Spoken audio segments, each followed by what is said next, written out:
Hola, bienvenidos a Real Biopolítica. Vamos a hablar sobre un ritual rupestre en una cúpula magnética natural de una cueva muy antigua. Esto data del año 6200 antes de Cristo. Y son estas las partes que me llaman la atención. Estamos refiriéndonos a esta cueva. Vamos a verlo acá. Aquí está. Está en este lugar. Está en Argentina. Acá puedes ver. Aquí puedes ver esta zona que es que es Chile.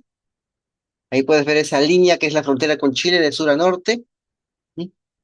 Y justamente de todos los sitios paleoecológicos que se han encontrado, que están bordeando la frontera, hay uno que se adentra hacia Argentina, es decir, hacia la parte, sí, hacia Argentina, sí, hacia más al este. Y esa es la cueva de Huenul. Ahí, ese es el lugar, ese es el lugar. Han encontrado varios lugares en ese sitio. Ya, puedes ver las altitudes aquí. Puedes ver que la parte azul es la parte más alta, la parte roja es la parte más baja, es la costa. Y la parte verde es la parte intermedia. Justamente la cueva de Huenul se encuentra entre la parte intermedia y la parte alta, digamos en una cabecera. Ahí, en la montaña, pegado a la montaña. Ahí puedes verlo, ¿no? Porque está la cordillera de los Andes allí. Ujú. Está entonces en el lado oeste de la cordillera, en el lado oriental de esta cordillera de los Andes. Está en el lado, bajando por el lado de Argentina. Ahí está. Ahí está la cueva de Huenul, bajando para el lado de Argentina. Ya. Esto está en la Patagonia, ¿no? Tal como lo puedes ver en el mapa. La Patagonia fue la última región continental colonizada por humanos modernos, hace unos 12.000 años. En ella tenemos a esta cueva, la cueva Huenul 1. Está ubicada a 1.000 metros sobre el nivel del mar, en el desierto de Monte, dentro de una zona llamada la Diagonal Árida Sudamericana, y guarda un registro único que abarca desde el Pleistoceno tardío, hasta tiempos recientes. La superficie habitable de este lugar es de 630 metros cuadrados.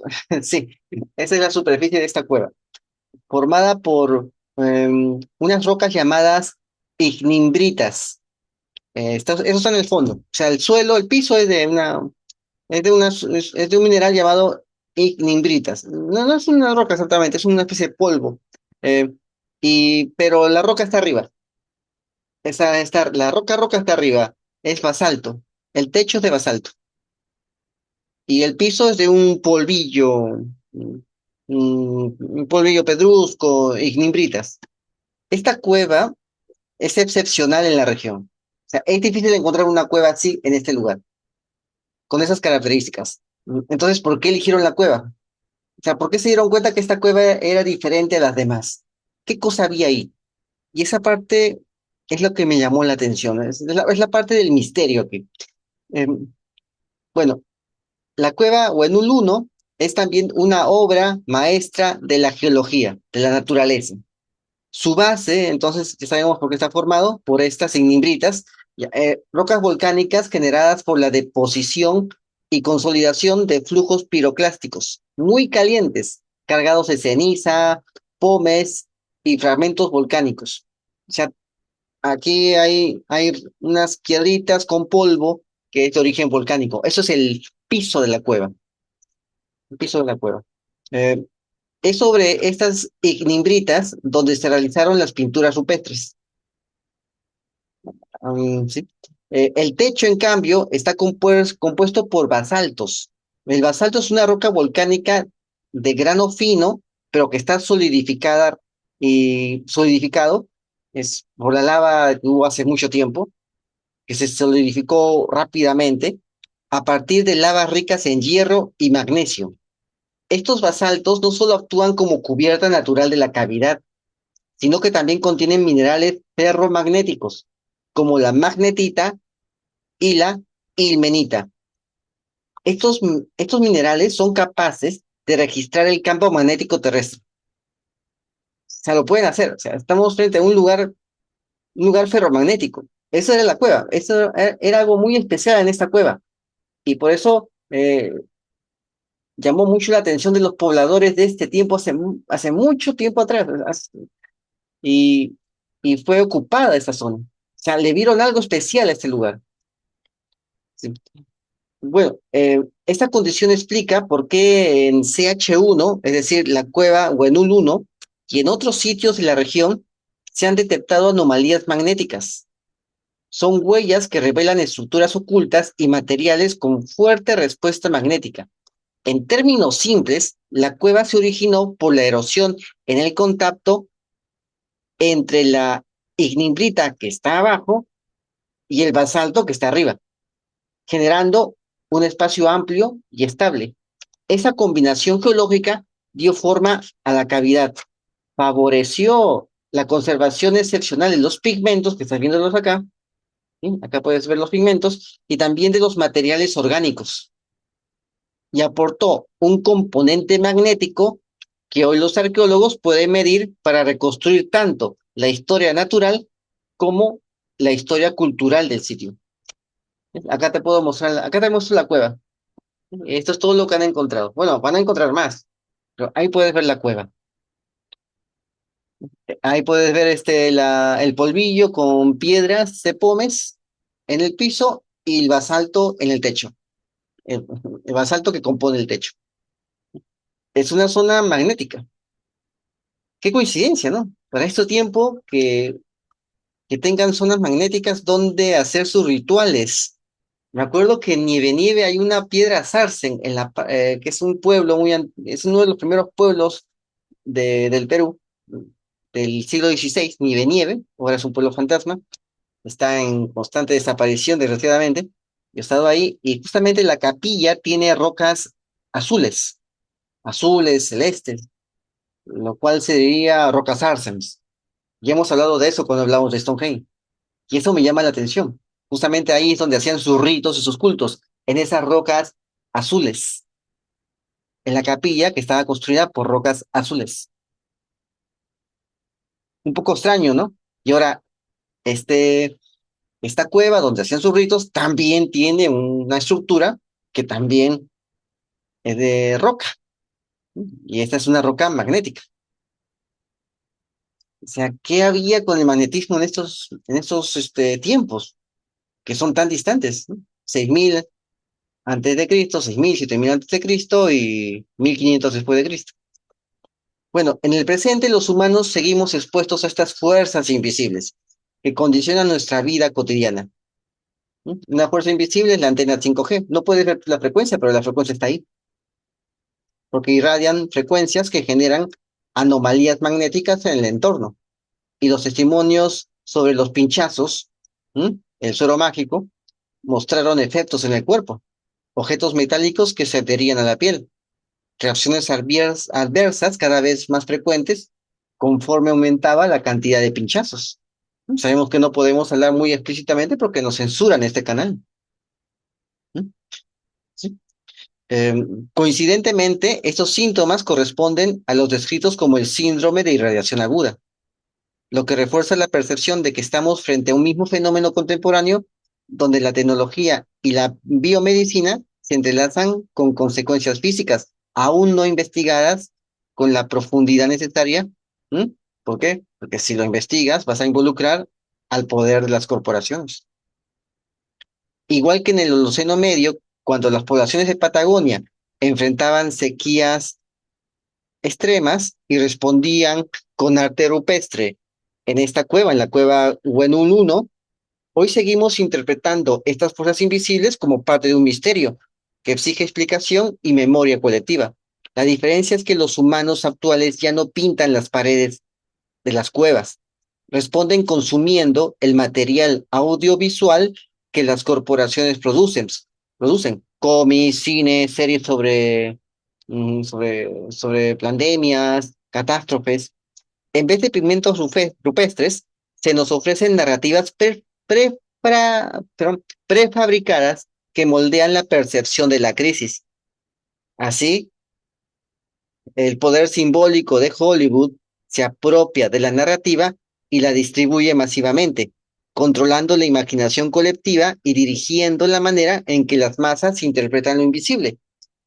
En estos tiempos de esta cueva, en estos tiempos de otrora de esta cueva, era el chamán el que perfilaba las representaciones. ¿Mm? Como que solo ha cambiado un poco. Vemos las fases de esta cueva. Tenemos varias fases. La primera fase es la fase de la megafauna. Es de hace 17.000 a 12.000 años atrás. La cueva fue refugio de animales gigantes, como los perezosos extintos. Los depósitos de estiércol hallados en su interior muestran un ambiente ocupado por megafauna durante las glaciaciones terminales, sin presencia humana. Después viene la segunda fase. En la segunda fase ya empieza la exploración humana. Eso ya es hace 11.000 a 10.000 años. Aquí aparecen las primeras evidencias de presencia humana en la cueva de Huenul I. Se hallaron huesos de guanaco con claras marcas de corte. ¿Mm? También encontraron carbones de antiguos hogares, o sea, fogatas, restos vegetales utilizados en estructuras de lecho para hacer las camas. Sabemos, primero hacían una capa de cenizas y encima ponían sus vegetales, sus hojas, sus tallos para hacer el colchón. La ceniza evitaba que los ácaros pudieran subir. Mm. Ahora bien, estos registros muestran que grupos de cazadores-recolectores móviles y de baja densidad poblacional comenzaron a usar esta cavidad en un entorno árido y fragmentado. La cueva pasó de ser refugio de una megafauna a convertirse en un espacio de exploración humana, eh, en un paisaje marcado por la escasez y la adaptación constante. ¿Mm? Esto sucede en épocas de escasez. Tenemos la tercera fase, surgimiento del arte rupestre. Eso ya aparece hace 8.000 años, de 8.000 a 5.000 años. Aparece el arte rupestre, una primera etapa. Recién aparece hace 8.000 años. Imagínense, o sea, tuvieron que pasar 3.000 años para que los humanos que usaban estas cuevas recién pintaran en ellas. 3.000 años para que recién empiecen a pintar. Ellos que siempre estaban usando estas cuevas. O sea, no fue que fueron aquí y de frente ya empezaron a pintar el lugar, no. Tuvieron que pasar 3.000 años para que recién lo hagan. Es algo extraño, ¿no? Bueno, este es el momento clave, el surgimiento del arte rupestre en la tercera fase de esta cueva. Encontraron tres motivos en forma de peine. Acá podemos ver los motivos en forma de peine. Acá están. Estos son los tres motivos en forma de peine, pintados con pigmentos negros de carbono vegetal. Fueron datados eh, junto con un pozo relleno de plantas. Una planta teñida con ocre rojo. Una planta que servía para teñir con ocre rojo, con ese color. Aquí está.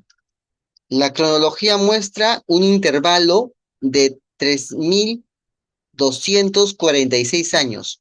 ¿A cuánto equivale eso? A 130 generaciones humanas durante esta fase, en pleno Holoceno medio. Ahí está. Sabemos, ¿no? Que el Holoceno es la etapa donde surge el Neolítico, ¿no? Donde surge la agricultura, ¿no? Bueno, aquí estaban recién como cazadores-recolectores. Acá tardó un poco, tardó un poco. Este es el Holoceno medio. Em, es el periodo más árido y variable del continente. 130 generaciones humanas en este rito de esta cueva. ¿Sí? El repertorio pictórico de esta cueva, ¿sí?, es excepcional.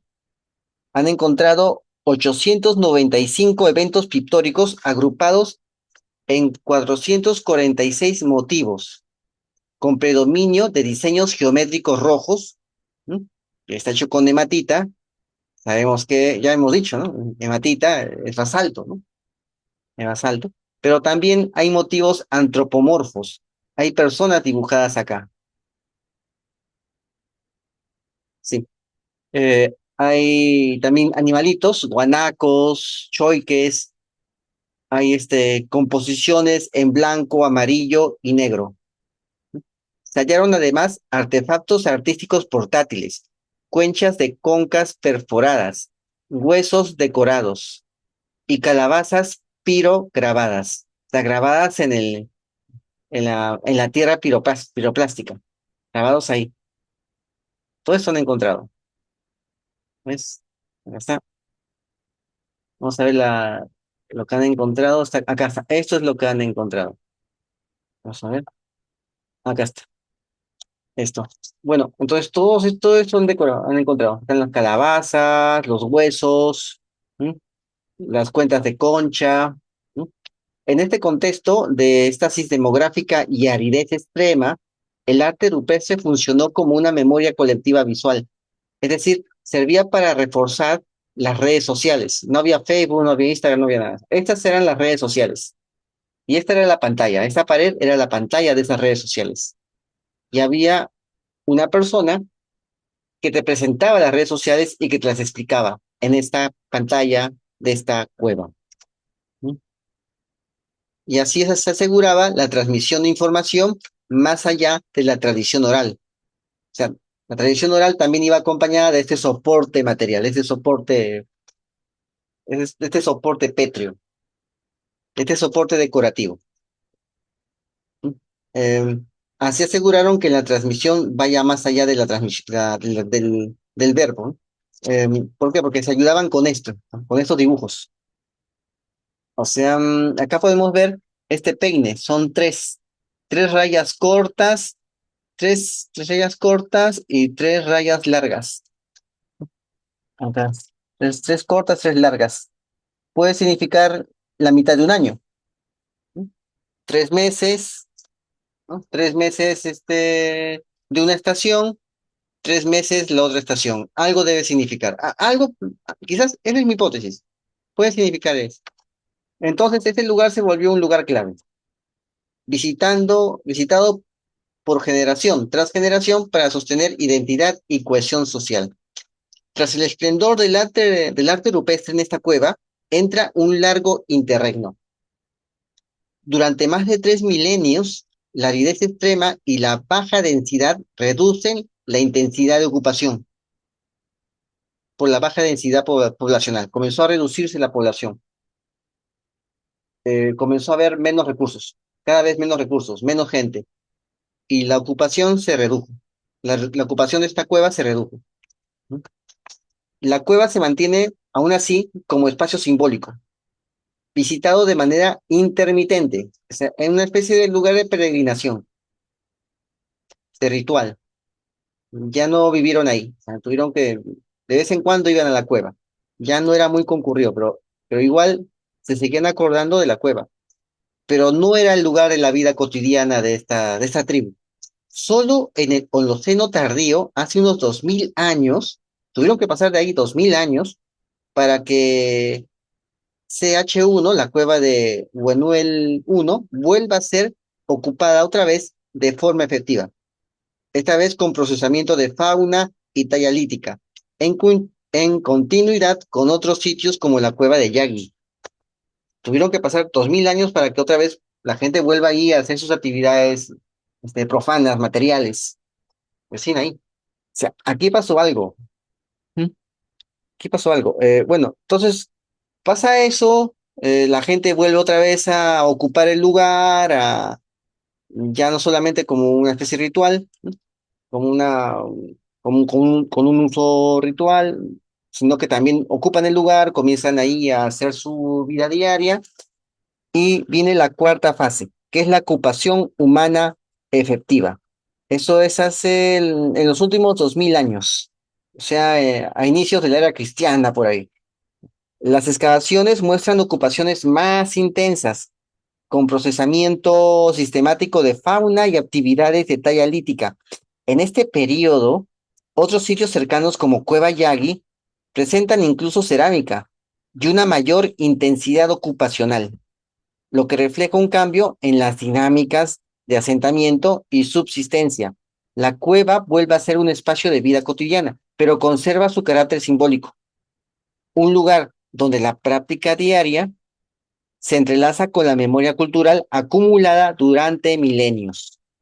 O sea, hubo un mismo grupo, un grupo o un grupo de tribus que vivieron aquí. Abandonaron el lugar, pero siguieron visitándolo, porque había información ahí. Es una información que les ayudaba a poder controlar, a poder subsistir o controlar el entorno. Por eso necesitaban ir ahí. Necesitaban, por lo tanto, alguien que sepa leer lo que estaba ahí, que leer lo que estaba ahí grabado. Era un registro, era su biblioteca. Esa cueva era una biblioteca. Entonces, ¿qué tenemos aquí? El surgimiento del arte rupestre en la cueva Huonel se dio en un contexto de aridez extrema y de baja densidad poblacional. Mientras otras sociedades sudamericanas experimentaban caídas demográficas, aquí la continuidad iconográfica sugiere una estrategia resiliente. O sea, a pesar de los golpes de la naturaleza, ellos siguieron manteniéndose culturalmente estables, siguieron manteniéndolo, solamente que tuvieron que ceder en ciertos puntos, como ya no ocupar la cueva constantemente, pero igual lo volvieron a hacer después de unos cuantos milenios más. Sin embargo, durante 130 generaciones estuvieron ocupando la cueva tanto de modo ritual como de modo profano. 130 generaciones. ¿Cuántas generaciones vamos de república? ¿Cuántas? Bueno, ellos estuvieron así 130 generaciones en ese régimen de la cultura rupestre, del arte rupestre, del conocimiento grabado en paredes, en las paredes de una cueva, ¿no? La fidelidad en la transmisión cultural permitió que un motivo estandarizado se mantuviera durante más de 3 milenios. CH1 no fue abandonada, simplemente cambió de función, de espacio residencial a espacio simbólico. El poder simbólico es muy importante, ¿eh? Muchos creerán que solamente son dibujitos, ¿no? El poder simbólico es importante. Eh, Tenemos el poder político, el poder económico, el poder militar, pero eso no sirve de mucho sin el poder simbólico, porque es gracias a ese poder simbólico que las masas aceptan los demás poderes. Es así, siempre ha sido así. Y esta cueva era el centro del poder simbólico. El arte rupestre fue una respuesta adaptativa. Ellos empezaron a pintar 3000 años después de ocupar la cueva. Ellos mismos ocuparon la cueva y recién 3000 años después de ocupar ellos constantemente esa cueva, empezaron a pintar. O sea, necesitaban algo. Había una necesidad ahí. Necesitaban algo. Digamos, registrar las cosas mientras había más carencias, mientras había más aridez, mientras el clima empeoraba. Necesitaban registrar ciertas cosas para tenerlas en mente y poder subsistir en ese entorno. Cuando todo se está viniendo abajo, necesitan un arca de conocimiento para rehacer su civilización. ¿A qué te suena eso? Y lo hacen sobre una cúpula magnética, natural. Bueno, el arte rupestre entonces fue una respuesta adaptativa, una forma de resiliencia socioecológica que garantizó la conectividad social en un paisaje hostil. Hoy, este registro nos recuerda que las sociedades humanas han enfrentado crisis ambientales antes. La cooperación intergeneracional y la cultura acumulativa fueron claves para sobrevivir, pero en un mundo como el nuestro, donde ya una generación no pasa conocimiento ni valores a la otra, y la otra recibe los conocimientos que lo hacen ignorantes y los valores que lo hacen indignos de las redes sociales manejados por la élite, quizás el fin sea muy inminente. ¿Mm? En fin, bueno, y donde la cultura no sea acumulativa, sino de desecho y de uso y desuso, uso y desecho, el fin también será muy brusco. Aquí no pasó así. Aquí pudieron sobrevivir, pero nuestras culturas podrán sobrevivir. Parece que no. La cueva Huenul 1 nos enseña que la creatividad y la memoria colectiva son herramientas poderosas frente al cambio climático, tanto en el Holoceno Medio como en nuestros propios desafíos actuales, ¿m? Sobre todo en un mundo con geoingeniería. Bueno, entonces acá puedes ver la cueva. Esta es la cueva. Se parece a la caverna de Platón, ¿verdad? Y ya sabes, suscríbete, comenta, comparte, hazlo viral y no te olvides. La verdad está a la vista. Saludos.